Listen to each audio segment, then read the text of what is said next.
നമസ്കാരം. ആരാധനാമൃതം ചാനലിലേക്ക് ഏവർക്കും സ്വാഗതം.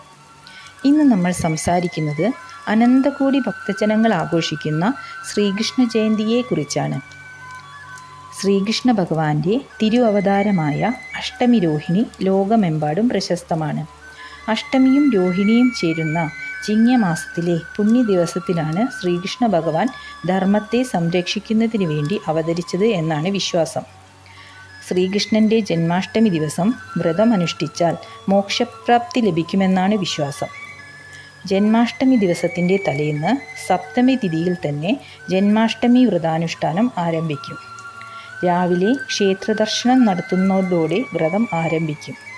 ഈ ദിവസം മത്സ്യമാംസാഹാരം, അരിയാഹാരം എന്നിവ ഒഴിവാക്കി പാല്, പഴവർഗ്ഗങ്ങൾ എന്നിവ ഭക്ഷണത്തിൽ ഉൾപ്പെടുത്തുന്നതാണ് ഉചിതം. രാവിലെയും വൈകുന്നേരവും ക്ഷേത്ര ദർശനം നടത്തണം. പാൽപായസം, തൃക്കൈവെണ്ണ, ഉണ്ണിയപ്പം, ത്രിമധുരം, കദളിപ്പഴം, തുളസിമാല എന്നിവ വഴിപാടായി കഴിപ്പിക്കാവുന്നതാണ്. രാജഗോപാല മന്ത്രം ഭഗവാൻ കൃഷ്ണനെ ഗോപാലസ്വരൂപനായി ആരാധിക്കാൻ ഉപയോഗിക്കുന്ന അത്യന്തം ശക്തമായ മന്ത്രമാണ്. മന്ത്രം ഇതാണ്: കൃഷ്ണ കൃഷ്ണ മഹായോഗിൻ ഭക്താനാമഭയം കരാ ഗോവിന്ദ പരമാനന്ദ സർവം മേ വശമാനയാ.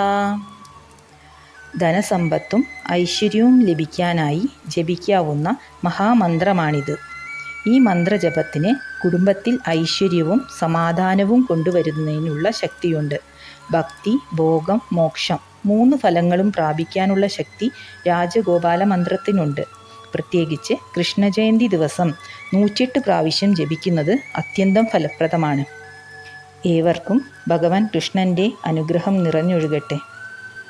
ഈ വീഡിയോ നിങ്ങൾക്കിഷ്ടമായെങ്കിൽ ലൈക്ക് ചെയ്യാനും ഷെയർ ചെയ്യാനും ഭക്തിപൂർണമായ കഥകൾക്കായി ചാനൽ സബ്സ്ക്രൈബ് ചെയ്യാനും മറക്കരുതേ.